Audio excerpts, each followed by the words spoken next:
यण संधि परिभाषा देखिए इसकी, यदि प्रथम पद का अंतिम वर्ण ई, ऊ, री में से कोई एक हो और द्वितीय पद का प्रथम वर्ण कोई भिन्न स्वर हो, भिन्न स्वर का मतलब अलग स्वर, ये नहीं होना चाहिए, तो विकार स्वरूप ई के स्थान पर यह, ऊ के स्थान पर वह, री के स्थान पर रे और री के स्थान पर ल आदेश हो जाता है।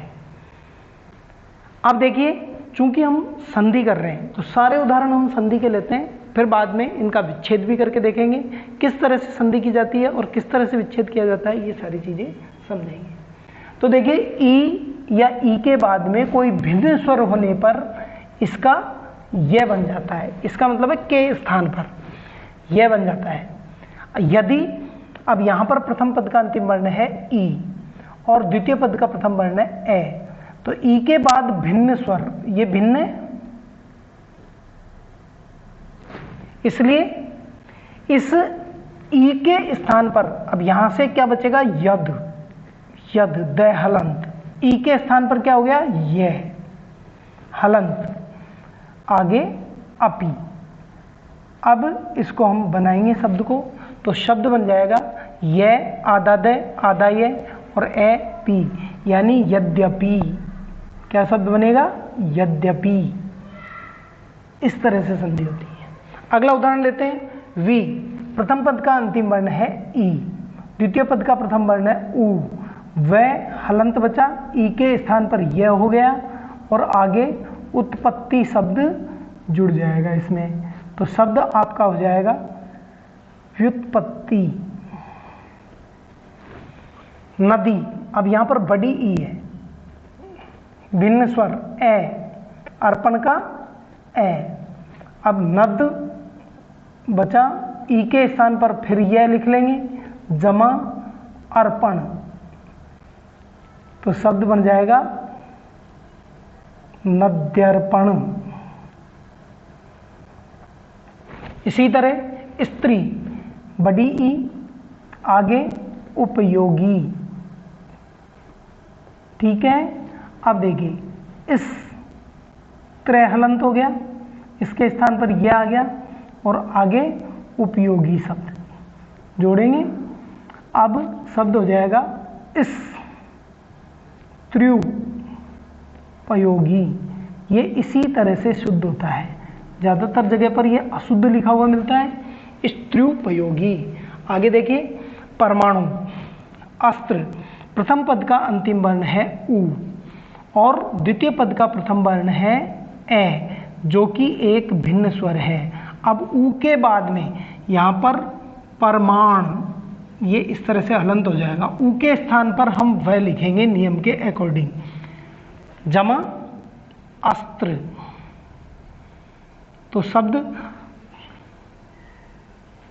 परमाण वस्त्र इस तरह से बनेगा, परमाण वस्त्र, परमाणु अस्त्र अर्थात परमाण वस्त्र।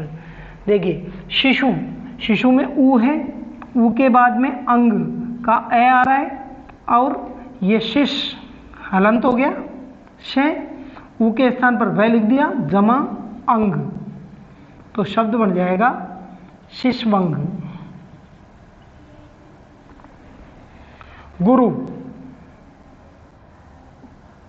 ऊ, बड़ा ऊ है, आगे आज्ञा, तो गुरु शब्द में गु रे हलंत, बड़ा ऊ के स्थान पर हम लिखेंगे वह आज्ञा, तो शब्द बन जाएगा गुरुवाज्ञा।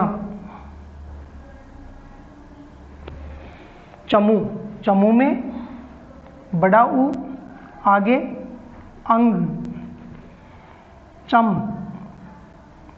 वै अंग, तो शब्द बन जाएगा चमवंग। अगला लेते हैं मातृ, प्रथम पद का अंतिम वर्ण री है, द्वितीय पद का प्रथम वर्ण ए है, तो पित यहाँ पर बचा, री के स्थान पर र लिख लिया और आगे अनुमति शब्द, तो इसको जोड़ेंगे तो शब्द इस तरह से बनेगा, पितृनुमति।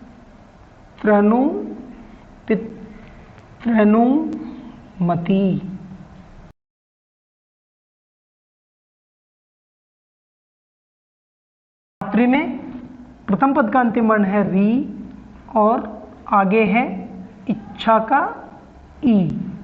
तो देखिए मात, री के स्थान पर हम लिखेंगे रे, आगे इच्छा जोड़ेंगे तो शब्द बन जाएगा मातृच्छा। अंतिम देखिए री, री के बाद में भिन्न स्वर आ, तो री के स्थान पर हो जाएगा लय हलंत, आगे हम जोड़ेंगे आकृति शब्द और आकृति शब्द को इसमें जोड़ेंगे तो लय में आ आके जुड़ा तो ला कृति। अब देखिए साथ में हम ये भी देख लेते हैं कि इन किन किन शब्दों के आपको अर्थ नहीं आते। जैसे यद्यपि, इसका अर्थ आपको आता होगा, व्युत्पत्ति का आपको शब्द अर्थ आता होगा, नदी अर्पण यानी नदी को जो चीज़ें डाल दी जाती हैं, नदी में जो चीज़ें बहा दी जाती है वो नदी को अर्पित मानी जाती हैं, तो नद्यर्पण शब्द का अर्थ है नदी को अर्पित। स्त्री उपयोगी, स्त्रियों के लिए जो उपयोगी सामग्री है उनको हम स्त्री उपयोगी बोलते हैं। आगे देखिए परमाणु अस्त्र, तो परमाणु वस्त्र, परमाणु अस्त्र को एक साथ जोड़ के बोलेंगे तो परमाणु वस्त्र शब्द बोलेंगे।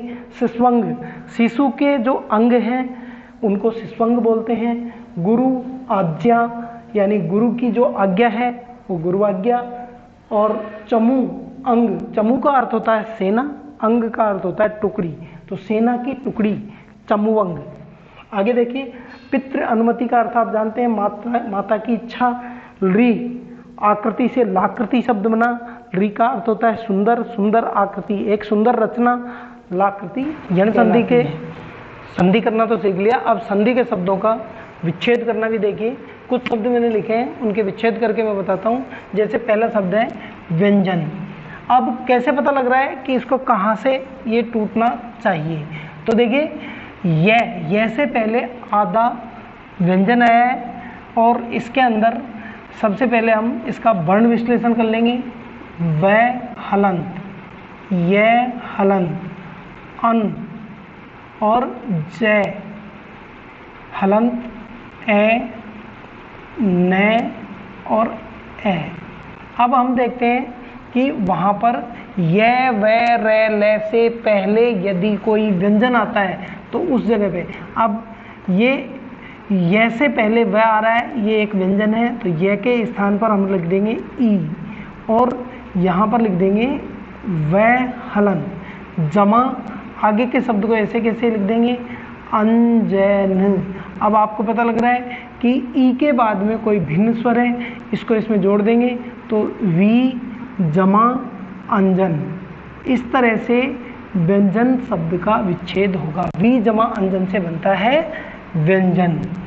अब यहाँ पर देखिए वह हलंत, फिर इसके बाद में यह आ और फिर कुल, आगे आगे से जोड़ना है। इनको मैंने विश्लेषित नहीं किया, कर देता हूँ चलो।